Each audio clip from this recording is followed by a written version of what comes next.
அவ்வளோதான் தெரியும். வேற சார் லவ். இன்றைக்கு வீட்டுக்குள்ள அன்பு இல்லைங்க, குடும்பத்துக்குள்ள இன்றைக்கு அன்பு இல்லைங்க, பிள்ளைகளுக்குள்ள அன்பு இல்லை. நமக்குன்னே வளர்றான். எனக்கு எனக்கு எனக்கு அப்படித்தான் வளர்றானே தவிர ஒரு லவ், ஒரு அன்பு, ஒரு பாசம், ஒரு நேசம், ஒருத்தரை ஒருத்தர் நேசிக்கிற.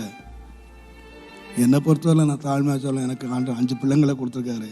இந்த 5 பேரும் சேர்ந்தா நான் அடிக்கிற லூட்டியை பார்த்தா நான் எழும்பி வெளியே போயிடுவேன். 5 பேரும் அவங்க பிரதர் சிஸ்டர் மாதிரிலாம் இருக்காது. எல்லாம் உட்காந்துட்டு அவனுங்க விளையாடுறதும், அவனுக்கு ஒருத்தருக்கு ஒருத்தர் பரிமாறி கொள்றதும் உண்மையாக நான் கர்த்தருக்கு என் இருதயபூர்வமாக நான் ஆண்டவருக்கு நன்றி சொல்கிறேன்.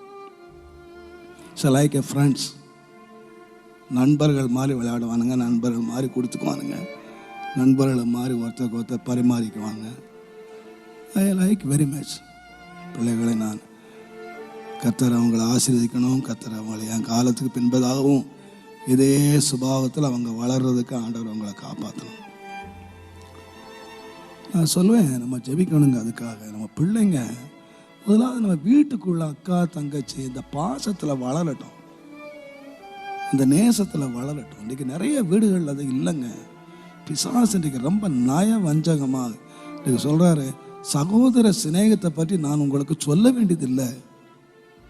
ஏன்னா ஆண்டவர் உங்களுக்கு ஒரு போதனையை கொடுத்துருக்காரு, உங்களை போதிச்சிருக்காரு. என்னன்னு கேட்டால், ஒருவரில் ஒருவர் அன்புள்ளவங்களா இருங்க. எங்க விசுவாசிகளை பார்த்தே அப்படி சொல்றாரு.